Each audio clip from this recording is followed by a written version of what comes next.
Perkenalkan, ini Tony. Tony merupakan seorang mahasiswa tingkat 3 di sebuah universitas swasta ternama di Indonesia. Dia memiliki kebiasaan buruk dalam berurusan dengan makanan. Tony tidak menyukai beberapa jenis makanan. Juga terkadang ia juga merasa kenyang setelah makan sedikit, sehingga makanannya menjadi bersisa dan berakhir terbuang. Sungguh makanan yang malang. Dan perkenalkan, ini Dita, teman dekat Tony. Dita juga merupakan seorang mahasiswa tingkat 3 sama dengan Tony. Ia magang menjadi salah satu karyawan di convenience store di daerah dekat rumah mereka. Berbeda dengan Tony, Dita memiliki kebiasaan yang baik dalam berurusan dengan makanan. Dita menyukai hampir seluruh makanan dan juga ia sadar dengan porsi makannya, sehingga ia tidak akan mengambil makanan dalam jumlah yang banyak dan membiarkannya terbuang begitu saja.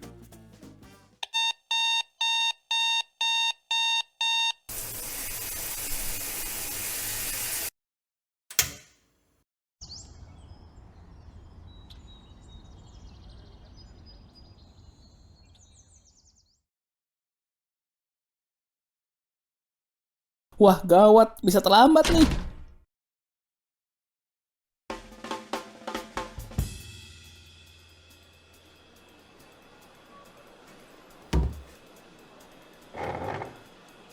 Selamat makan. Dit, ngapain? Kok makanannya dipisah dan dibungkus begitu? Aku yakin gak bakal bisa ngehabisin porsi segini banyak. Jadi daripada terbuang, lebih baik aku pisahkan. Lalu aku bungkus untuk dibawa pulang atau mungkin kalau ada orang yang membutuhkan, bakalan aku berikan pada orang itu. Oke. Loh, kok gak dihabisin? Kenyang biarin aja. Sayang tahu kalau gak dihabisin. Ya sudah, sini aku ambil. Nanti aku kasih ke anjing liar dekat rumahku. Ya udah, silakan ambil aja.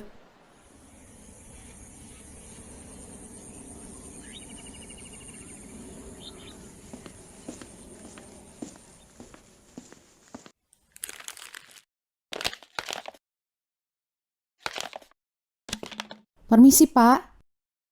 Bapak udah makan belum ya? Kalau belum, ini ada sedikit makanan yang berlebih buat Bapak. Semoga berkah ya, Pak. Wah, abdi teh canda harti isuk neng. Hatur nuhun ya. Dit, kenapa sih dari tadi tindakanmu seperti itu? Aku cukup bingung sih. Kamu tahu nggak soal masalah sampah makanan? Masalah sampah makanan. Emangnya kita ada masalah apa sama sampah makanan?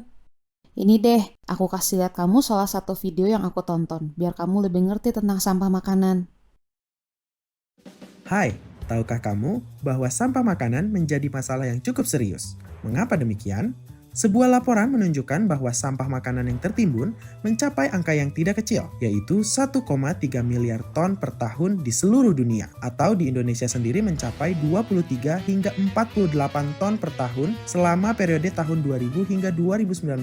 Angka yang sangat tidak kecil bukan? Sampah makanan sendiri dapat dibagi menjadi dua, yaitu food loss dan food waste. Food loss merupakan timbunan sampah makanan yang diakibatkan oleh kegagalan di tahap produksi hingga pengemasan, seperti contohnya gagal panen atau membusuk saat atau setelah pengemasan. Sedangkan food waste merupakan timbunan sampah makanan yang terbuang saat proses distribusi atau konsumsi, seperti membusuk saat didistribusikan ke berbagai daerah maupun tidak habis saat dikonsumsi oleh konsumen. Situasi ini sangat dipengaruhi oleh gaya hidup konsumen, karena angka terbesar dari sampah makanan dihasilkan oleh food waste yang merupakan makanan yang terbuang dari pihak konsumen. Contohnya seperti di sebuah pesta ulang tahun, ada acara makan-makan yang dipesan untuk 10 orang. Namun karena satu dan lain hal, 2 orang berhalangan hadir, sehingga tersisa 8 orang. Dan rupanya beberapa orang di antaranya tidak mengambil makanan cukup banyak, sehingga sisa makanan di pesta tersebut menjadi tersisa. Selain itu, efek samping dari sampah makanan ini cukup serius. Pasokan ketersediaan pangan dan pemanasan global adalah salah satunya. Mengapa ketersediaan pangan juga berpengaruh? Ini diakibatkan karena banyaknya sumber daya yang dikeluarkan untuk makanan tersebut. Mulai dari ditanam, proses distribusinya ke berbagai daerah, dan pengolahan makanan tersebut. Lalu, apa hubungannya dengan pemanasan global? Sampah makanan memproduksi gas metana, yang merupakan salah satu gas rumah kaca yang menyebabkan pemanasan global.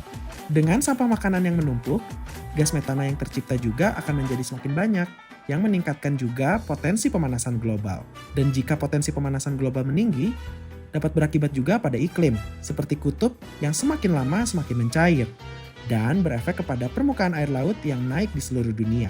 Jika ini terjadi, beberapa spesies di kutub juga dapat menjadi punah karena tidak punya lagi habitat untuk hidup. Selain itu, ironisnya, angka kelaparan di seluruh dunia sangatlah besar, berbanding lurus dengan angka timbunan sampah makanan itu sendiri. Jika kita lebih memperhatikan hal ini, mungkin saja permasalahan kelaparan di Indonesia sudah bisa tertutupi, setidaknya sebagian besarnya. Mari kita lebih peka lagi terhadap masalah sampah makanan ini, supaya lingkungan juga tetap terjaga dan kita bisa membantu saudara kita yang lebih membutuhkan. Akhir kata, saya Gian. Don't waste food. See you and goodbye. Wah, Dit, jujur aku baru tahu masalah ini. Sesekali aku pernah lihat di media sosial sih, tapi aku tidak terlalu peduli awalnya. Ternyata cukup serius ya. Nah, memang. Karena ini juga aku mulai memilah-milah. Kira-kira aku kuat makan seberapa banyak sih? Lalu bakal aku pisah dulu yang akan aku makan dan yang aku bungkus. Sisanya bisa dimakan nanti maupun diberikan pada orang yang lebih membutuhkan daripada terbuang. Kalau bekasku makan lalu tidak habis, biasanya akan kubungkus lalu kukasih ke anjing liar di sekitar sini. Ataupun kalau bisa kujadikan pupuk kompos. Kebetulan aku ada free time juga sedikit setelah kuliah dan kerja. Kamu masih punya waktu free time itu setelah kuliah dan kerja? Hebat kamu. Oke deh, kalau begitu aku juga akan mencoba mulai untuk memilah-milah soal sampah makanan ini deh, supaya timbunan sampah juga nggak bertambah dan orang-orang sekitar kita yang membutuhkan juga bisa terpenuhi. Nah, betul. Teman-teman juga bisa memulai langkah ini. Dengan mengubah gaya hidup kita soal makanan, kita bisa mengurangi jumlah timbunan sampah makanan dan dampak-dampak ke depannya.